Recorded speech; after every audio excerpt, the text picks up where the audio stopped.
Hi everybody, Matt Lawton here. This is the Astrological Winds channel. I'm going to take a look at the astrological weather report for not only the week of January 29th through February 4th, but also the month of February. And actually not really a lot going on in either one, so won't be a lot really to go through. And then just a little thing first, remember the Astrological Winds channel is a free video blog. It's available weekly on YouTube. If you have a YouTube account and you like what you see, you can become a follower. And if you become a follower, remember to turn your notifications on and you'll always get the notice from YouTube when the blog is posted. Also available on all kinds of podcasts. You don't have to be married to the YouTube or the video.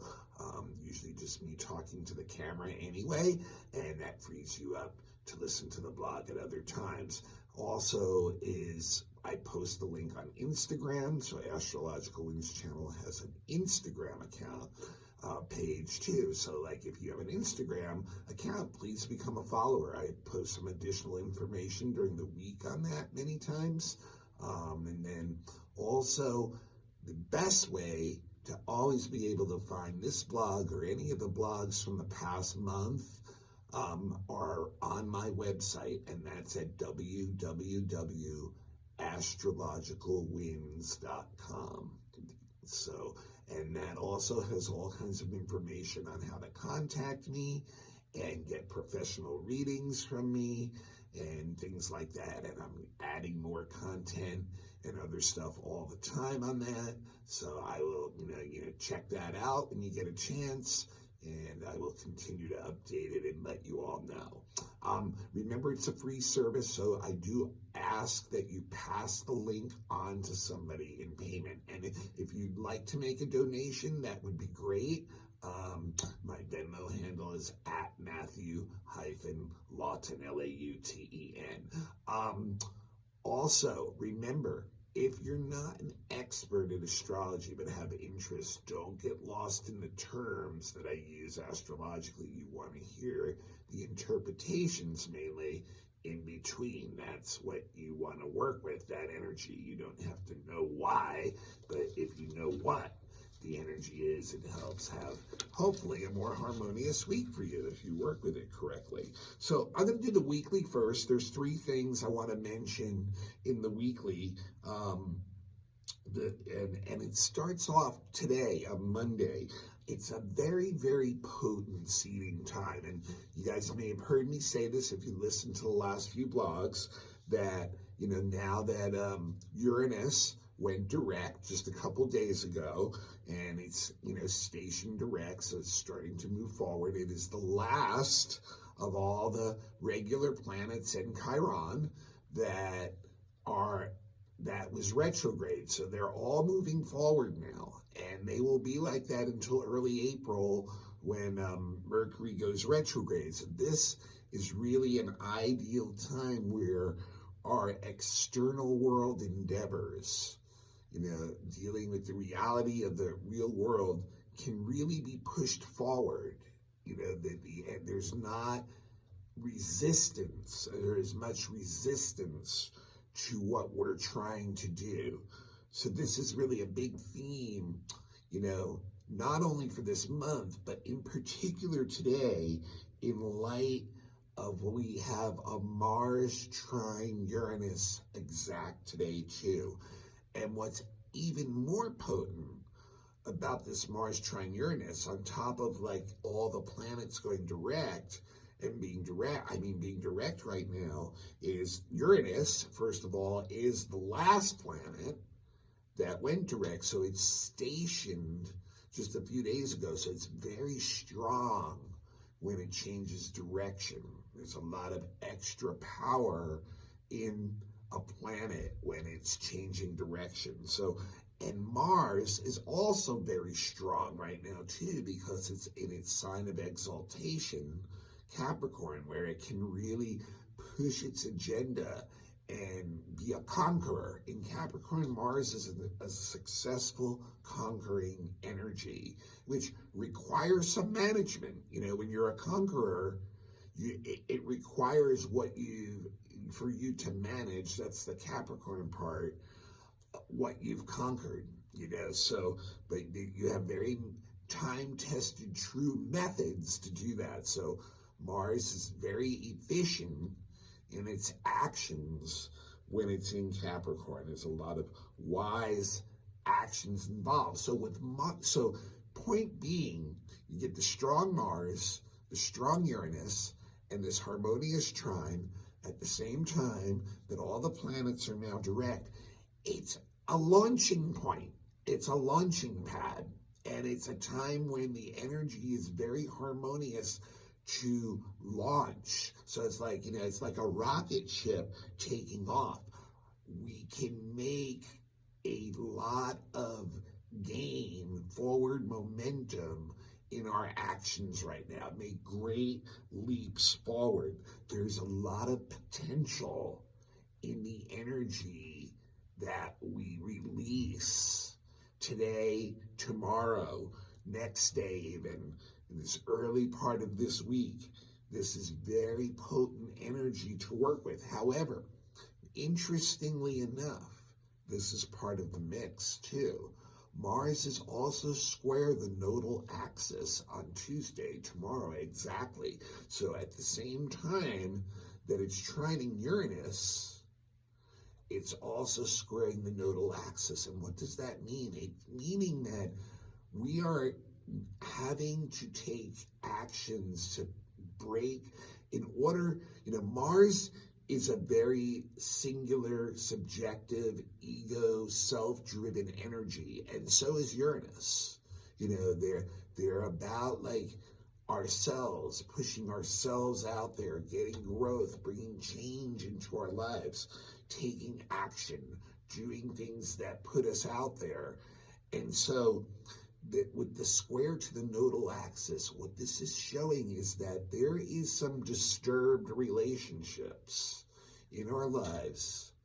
They can be, with other individuals, or even more likely with certain groups, that has reached a critical tension point where we are ready to take action and move forward without certain people or groups. And even if that means we are individualistic for a while, even if that means we're doing a solo flight, we know that this is what we need to do in order to make these great leaps forward, in order to bring personal growth into our lives, in order to bring creative change into our lives, in order to align more properly with the north node of the square of the nodal axis, where we want to go, where our dharma lies, what we should be doing. So this is an energy where we're really looking at that, and we're willing to take the actions and steps away from those who, where whatever, like in disputes, quarrels, whatever you want to call it, where it seems to be not helping our ability to move forward. And in that process of doing that, more likely than not, we will find other people that we can make connections with and start and form new groups, new objectives, new goals with others, so there is that. But the Mars trining the Uranus is a time when we want to bring in new experiences. We want to bring in stuff that gets us out of our zone. We are willing to take risks, and they're constructive risks. They're calculated risks. We can see that they can propel us forward into places where we have not gone before. That's what it's all about. It's about our own freedom, about our own liberation, about our own independence, and tapping into the unique person and creativity that we have, and showing that to the world, and doing this in a manner right now that's very harmonious. It's not, just beating on our own chest, in that zone of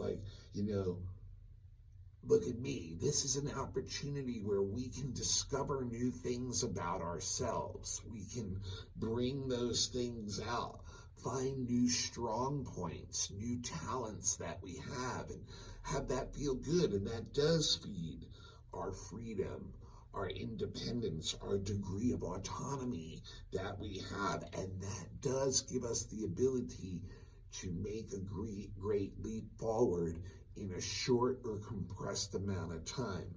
That Mars-Uranus is compressed energy that explodes forth, but in the trine, it's in a harmonious way. So it can create some beautiful new forms for us to work into, and we can find out a lot of new things about ourselves. It's a lot about our own self-development, and so just a very potent alignment for when all these planets go direct, and these two, both Mars and Uranus, in a strong place with a positive aspect going on between them. So definitely this today, tomorrow, even into Wednesday, this is a time to initiate that stuff. Go for it.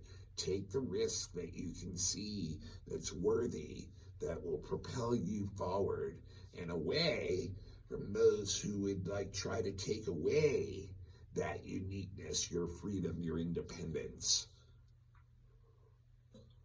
Now on Thursday, there's a Mercury sextile Neptune, which is really nice. It's a very creative energy that comes to our mind. It's a very idealistic, impressionistic, abstract-minded energy. The mind is in the left brain. It's in the artistic brain. It's very inspired. It's very imaginative, and it can see and or create opportunities to use that inspiration and create some form out of it. Now, it really can go into words. When Mercury and Neptune are together, it can give us a very poetic way of expressing ourselves. So it's great for any creative word stuff, storytelling, myths, creative cursive writing, poetry, lyrical writing, things like that, music, anything that, blends that creativity of the mind and inspires us. And it also will, inspire us many times on our spiritual or mystical or religious levels, on our belief systems, where we'll want to study. We'll get really into studying that stuff, using our mind, to read up and study that stuff and contemplate it, and adjust our ideals somewhat. So really, really nice energy on Thursday. We're definitely not as much in touch with the real world, though, either. We kind of it's a good escape almost from the real world in that sense. Now, the big event of this week, besides the Mars trine Uranus, is that Mercury is changing signs on Sunday. It's going into Aquarius. So if you'll remember, let's just backtrack a little bit. Mercury had gone retrograde right around, in mid-December in Capricorn, right? And it retrograded, I think it was about 8 or 9 degrees, and it retrograded back into Sagittarius for 3 weeks around the holidays, went direct on New Year's Day, right? And then around the 14th, 15th of this month, it went back into Capricorn again, So by the end of this week, 3 more weeks in Capricorn. So I got to spend 6 weeks in Capricorn, which I said was a time, I spoke about it a couple blogs ago, a really good time to make serious decisions. And so now it's going to go into Aquarius, and it's going to want an upgrade now to our thoughts, to our beliefs. With Mercury in Aquarius is very, very sure of what it believes in. It's very, very sure of its opinions, its ideas, its thoughts, its belief systems, things like that, to the point where it's stubborn-minded. It actually many times does not allow in, despite being Aquarian, enough of others' ideas and opinions, especially if it falls out of the context of the group standards that it has, because Aquarius is such a, collective sign too. So like there can be a very, very strong stubborn streak against any other, subculture or belief systems that oppose any group or subculture that you belong to's belief system. So, it can be very, very closed on that level, but it does give a very, very original mind. It can come up with some very unconventional and alternative ways of dealing with things, kind of like thinking outside of the box, and it can get very pushy with them. It really is into kicking out tradition and replacing it with something new, something that's more exciting. The mind also works really well with science and technology and math, coding kind of energy. It's brilliant on that level when Mercury is in Aquarius, but it is very detached from emotions. It's a very logical mind. It's cool and reserved. It will actually, just not even pay attention to emotions. It sees emotions as actually an impediment to, to the intellect and that part of it. So it will not allow emotions to influence it, and will actually distance itself in many different manners from having to deal with emotional content. But what Mercury in Aquarius will do is it will adopt more upgraded beliefs that fit in with what we already believe in, with the system that we're already attached to, and take those newer beliefs, those upgrades, and put them into our system, adopt them as our own, basically, and then integrate them into our system. So it's like getting a software update. It's like, okay, this is going to make this a little better. So that's really the way we advance systems when Mercury is in Aquarius. So that does it for this week. Now, I just want to mention a couple things about February. There's really not a lot of outer planet activity. So the monthly for February is, like I said, full steam ahead. All the planets going direct. They will be moving fast too. This is a time where if you're not pushing your game in the outer external world, you're wasting opportunity to make forward progress there. And March will be the same way. These are two very, where the energy of resistance is the least to us for the whole year. In trying to push our agendas forward in the real world, in society. So that's the main point of this month again. But the Jupiter sextile Saturn, Jupiter semi-square Saturn, which went into effect even last summer, is very close to being exact all month in a semi-square. And that means they're in the crescent phase of their relationship with one another. And if you'll go back and remember the Great Conjunction, when Jupiter went into Aquarius and Saturn had just gone into Aquarius, and we even saw it in the sky 2.5 years ago or so. This is the phase. Now, that was the new phase of that conjunction, and now it's moved into this semi-square 2.5 or so years down the road.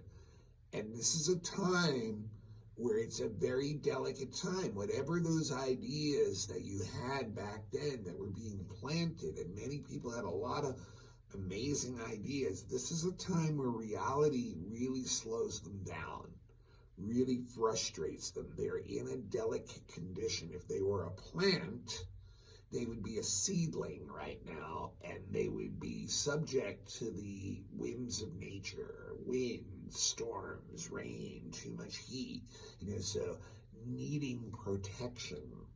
That's what our ideas need right now, is protection, because the real world is very, very restrictive and frustrating of them right now. And that, that can be, frustrating. It can be depressing. It's a time where we actually have to reevaluate what we've done and cut things out.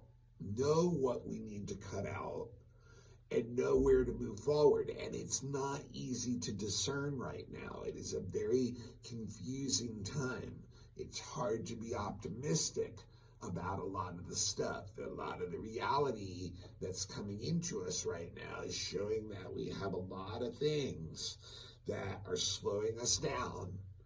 And really the key when we're in a semi-square part of this phase, besides the nurturing and protection of what we already have grown in those 2-3 years, is to actually be patient right now, that there are situations beyond our individual control or influence that are really the crux of why we're slowed down.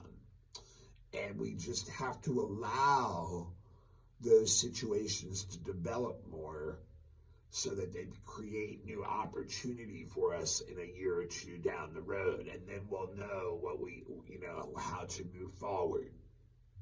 But a lot of it has to do with just the collective, with society itself, and the reality of where society is itself, slowing those things down. So it's a time here where, we need to know where to cut our losses and where to continue. And for most people, this, in an individual level, this is going to come through our career, what we're aspiring to do, what we were hoping to hatch and plan 2 or 3 years ago as a career for the next 20 years. And that's where, for most of us, it's going to play out. And so we may not have the resources we need right now, the money we need, the support we need, the structure we need, the infrastructure we need. And really, we just have to wait it out somewhat and allow things to develop. Keep doing what we're doing, protect what we have, and let other things develop. Now, the one other thing I want to mention for this month is on February 28th, another semi-square. It's Jupiter again, this time semi-squaring Neptune. And right now, that is right now about, it's really very similar in many ways. It's more about our ideals. When Jupiter and Neptune are together, they're the two most idealistic planets. They have a very spiritual, abstract, creative way of looking at things. It's a bigger picture, a bigger vision, ignores a lot of the details, ignores reality a lot. And that's what, once again, is going to happen here.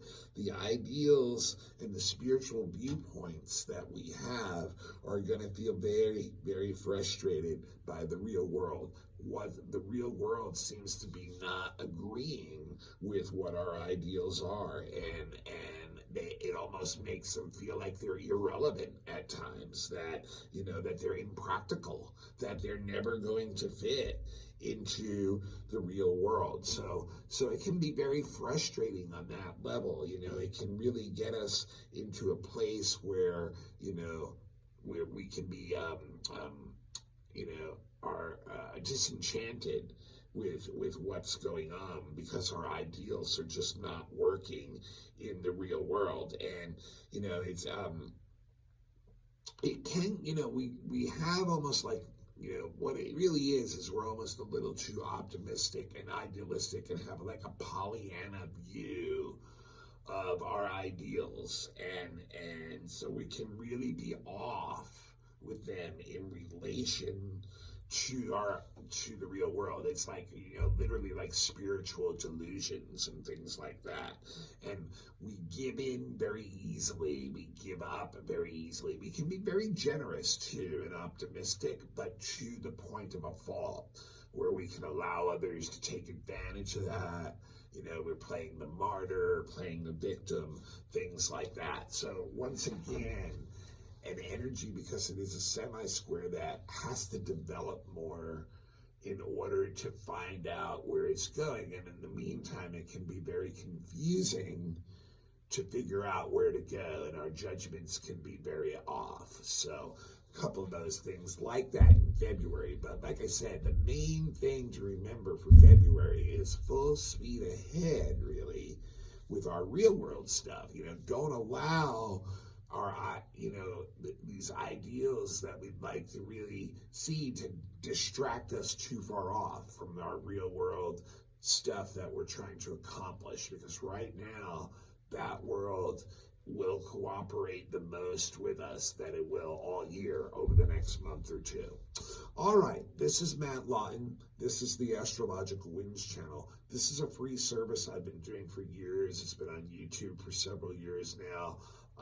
Podcast before that, a written blog online before that, and it's been a free one all along, and I really, really would appreciate it, even if you've done it before, if you can please pass the link along to somebody else, or turn them on to the website, www.astrologicalwinds.com, all one word, Astrological Winds, and remember, no channel at the end of that, and all the links to the YouTube blog are embedded on the blogs tab on that. And that's also the best way you guys can support me too, is when you need a professional reading. All the information is available there. You can, open up a conversation with me. I'll work with you. I'll work with your budget, whatever it may be. And, email me. Email is on the website too, but it's mattHue823@gmail.com. And, we can start a conversation even without a commitment on anything like that. And, remember also, the blog is available on podcasts. Just look it up on your favorite podcast, the Astrological Winds channel. If you have an Instagram page, become a follower of the Astrological Winds channel there too. And I do post additional stuff there. Also, Facebook is the other place I do post a link. If you wanted to come up on your newsreel, friend me, Matthew with 2 T's, Lawton, Lauten. If you'd like to give a donation to the blog, no amount is too small. It definitely costs me a little money to put it out every month. But really the best way to pay me back is to pass the link along. And when you or a friend needs a professional reading, I've been doing them for over 20 years, professionally trained. Check out the website, www.astrologicalwinds.com. All right, I will see you all next week, and I'm sure we're going to have a new moon coming up next week in Aquarius. So that's something that will be talked about a lot in the blog next week. And please pass it along right now. Thank you so much.